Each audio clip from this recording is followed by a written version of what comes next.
El Anillo de Salomón, leyenda judeocristiana. La historia de cómo el anillo llegó a Salomón está relacionada con la construcción del templo de Yahvé, el Dios de los judíos. Salomón había puesto a los esclavos de Israel y a los artesanos de Tiro a trabajar en el maravilloso templo del monte Moria, pero Yahvé había prohibido que emplearan hierro. Aunque una gran multitud se afanó en levantar el templo, los trabajos avanzaban lentamente. Los esclavos y artesanos se esforzaban más y más, pero era como si no se consiguiera nada, y con el paso de los años, los constructores del rey palidecían y enflaquecían. Por último, un hombre llamado Jair, que era un maestro de obras, se presentó ante Salomón. Antes joven y vigoroso, ahora estaba encogido y terriblemente demacrado. Declaró que cada noche se le aparecía un vampiro y le absorbía la sangre a él y a los trabajadores, y ese mismo demonio se llevaba comida y oro, y materiales de mármol, cedro y piedra. Muy angustiado, Salomón subió a un alto saliente en el monte Moria y rezó a Yahvé. De pronto, el arcángel Miguel de alas color esmeralda, en una visión de brillante luz, apareció ante él portando un anillo de oro y dijo: «Toma, oh Salomón, rey, hijo de David, el don que Dios te ha enviado. Con él dominarás a todos los demonios de la tierra, machos y hembras, y con su ayuda construirás Jerusalén, pero has de llevar este sello de Dios». Salomón quedó asombrado, pero tomó en sus manos el anillo, que era pequeño y de oro puro. En el engaste estaba el sello de Dios, la estrella de 5 puntas del pentalfa y las 4 consonantes del nombre de Yahvé.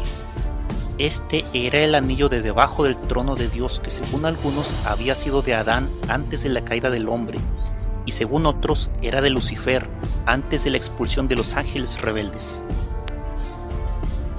De pie solo en el monte Moria, Salomón se puso el anillo en el dedo, y de repente se sintió invadido por el sonido de una gran música. Era la música de las muchas esferas del universo en la sinfonía de su rotación. En ese momento tuvo un conocimiento de la vida y de la belleza que sobrepasaba el entendimiento de los mortales. Por el poder del anillo, comprendía el lenguaje de las aves, de los animales y de los peces. Podía hablar con los árboles, las hierbas, y además conocer los profundos secretos de la tierra y la piedra. No había nada en el mundo que le estuviera oculto. Así armado, Salomón se atrevió entonces a utilizar los poderes más grandes del anillo y llamó al vampiro Ornias, que había debilitado a Jair y frustrado la construcción del templo. Le dijo a Ornias que como compensación cortaría durante el día piedras para el templo, y Ornias inclinó la cabeza y obedeció la orden del Señor del Anillo. Pero Salomón primero le preguntó quién era el señor de todos los demonios, a lo que Ornias replicó que era Belcebú. Salomón le dio el anillo y le dijo que invocara a Belcebú. Ornias entonces lo tomó, fue a ver a Belcebú y dijo: «Ven, Salomón te llama». Y Belcebú se rió y dijo: «¿Quién es ese Salomón?». Entonces Ornias arrojó el anillo al pecho de Belcebú, diciendo: «Salomón, el rey te llama bajo el sello de Yahvé». Belcebú emitió un grito con voz atronadora, soltó una gran llama y se presentó ante Salomón. De este modo, Belcebú, orgulloso señor de los demonios, se inclinó a los pies del amo del anillo, y Salomón le ordenó que invocara a todos los demonios de la tierra. Nunca tantos espíritus poderosos se habían reunido por orden de un mortal. Había demonios de 2 clases: los mortales terrestres, que son los espíritus de la enfermedad, y los hijos del cielo, los caídos. El primer grupo estaba compuesto por los 36 Decani, los genios de la enfermedad para cada parte del cuerpo, y los 7 que cuando se ordenan como las puntas de una estrella provocan la enfermedad mortal. Todos eran deformes y espantosos. Salomón les puso el sello encima y cayeron víctimas de sus propios males. Luego los encerró en botellas de cobre. Algunos dicen que ningún hombre enfermó hasta que se hubo terminado el templo. Otros que no hubo más enfermedades hasta que los caldeos saquearon el templo, abrieron los frascos que encerraban a los demonios y una vez más trajeron la enfermedad al mundo. El segundo grupo reunía a los ángeles caídos bajo muchas formas. Entre ellos estaba Rabdos, que recorría la tierra con aspecto de perro; el Pterodracón, que era un dragón de 3 cabezas; Envidia, que aunque tenía los miembros de un hombre, le faltaba la cabeza, y se pasaba el tiempo devorando las mentes de la gente en busca de una cabeza. Las 3 Lilith, hermosas hechiceras que eran Onoskelis, Enepsigos y Obisut, que tenía cola de serpiente. Epifas era el gran viento, Cunopeigos, el señor del mar rojo, Lixterrax, la tormenta de arena, y muchos otros que combinaban distintas formas: orejas de burro encima de melenas de león, troncos de elefante bajo alas de murciélago, garras de buitre en escamas de peces, pies dentados, brazos con cabezas y muchos otros con formas terribles. Y aunque Belcebú era el señor de los demonios, el principal adversario de Salomón entre los demonios era Asmodeo, alto, burlón y sardónico, con alas de murciélago y pies hendidos. Ante esta hueste terrible, Salomón alzó la mano adornada con el anillo de oro y ordenó que todos trabajaran en el templo de Yahvé. Los que se rebelaron fueron encerrados en jarrones que Salomón selló con el anillo, igual que los demonios de la enfermedad. De modo que en esa época Salomón utilizó el poder del anillo solo para ejecutar la obra de Yahvé, y todo fue bien con él y su reino. Pero debido a la prohibición que había hecho Dios sobre utilizar el hierro, la construcción continuó demorándose, pues el corte de las grandes piedras del templo era un trabajo largo y difícil. Salomón entonces celebró un consejo con sus sabios y eruditos, que le hablaron de esa gema brillante y mágica llamada el Shamir.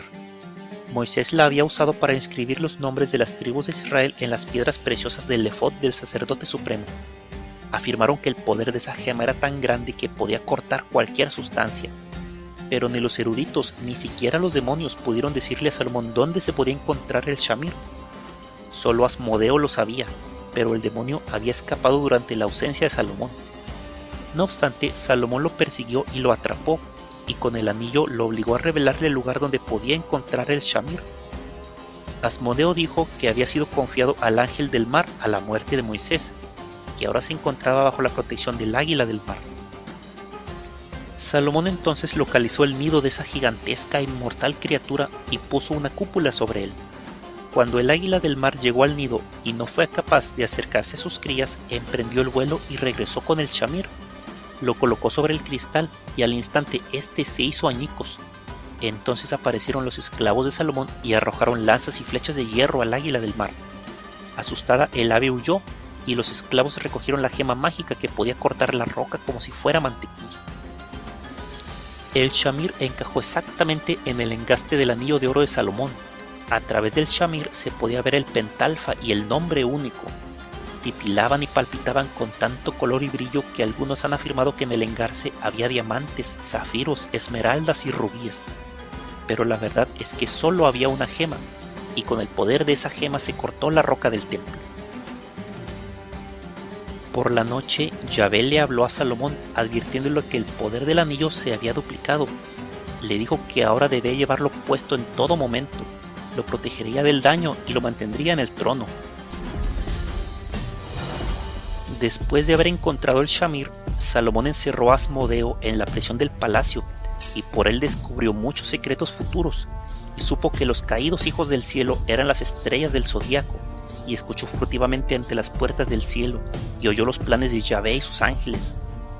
Pero Salomón subestimó a Asmodeo, quien no le había contado toda la verdad acerca de las obras de Dios y que engañó al rey dándole una falsa seguridad. Además, ya acabado el templo, Salomón prestó más atención a los placeres que a la piedad, por lo que Yahvé no permitiría que lo desafiase. Un día, Asmodeo cautivó al rey con una historia sobre el poder y las visiones de los demonios. Salomón preguntó cómo podían ser tan felices y poderosos si un simple mortal como él era capaz de mantener prisionero al más grande de sus príncipes.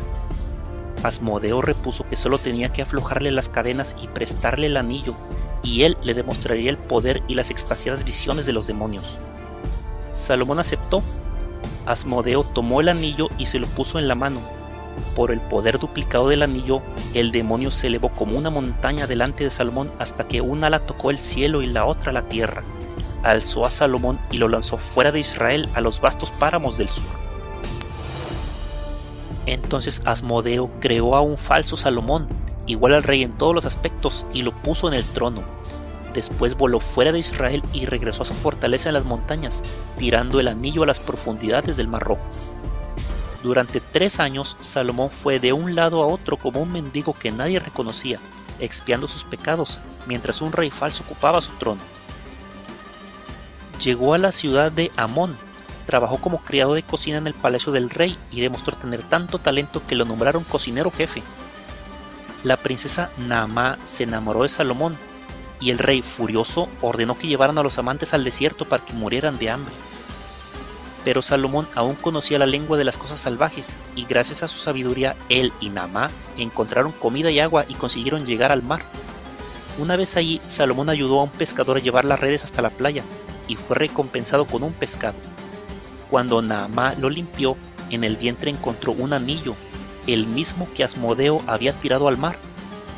Entonces Salomón se lo puso, dio gracias a Yahvé, y en un instante se transportó a sí mismo y a Naamá hasta Jerusalén.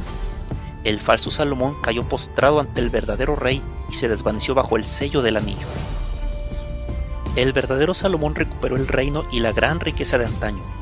Sin embargo, los años pasaron y una vez más volvió a corromperse, se volvió amigo de la vida cómoda y así perdió la gracia de Yahvé.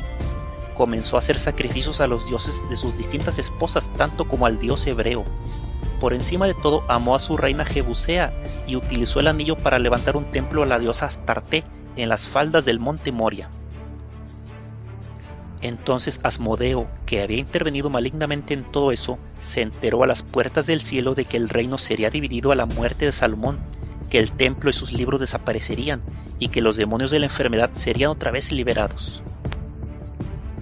Salomón se arrepintió, pero era demasiado tarde y las profecías de Asmodeo llegaron a cumplirse. Sin embargo, se dice que murió erguido, apoyado en su bastón, y que los demonios continuaron trabajando para él durante muchos años sin saber que estaba muerto y que el poder del anillo ya no los tentaba a nadie.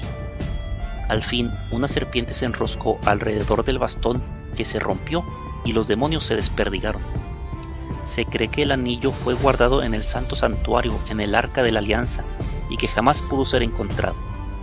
Un mago posterior quiso rescatarlo cuando los soldados de Tito estaban destruyendo el templo. Lo vio y lo tocó, pero de inmediato se desmayó y fue transportado a una tierra extraña donde una voz le dijo que el anillo había sido llevado de vuelta al cielo.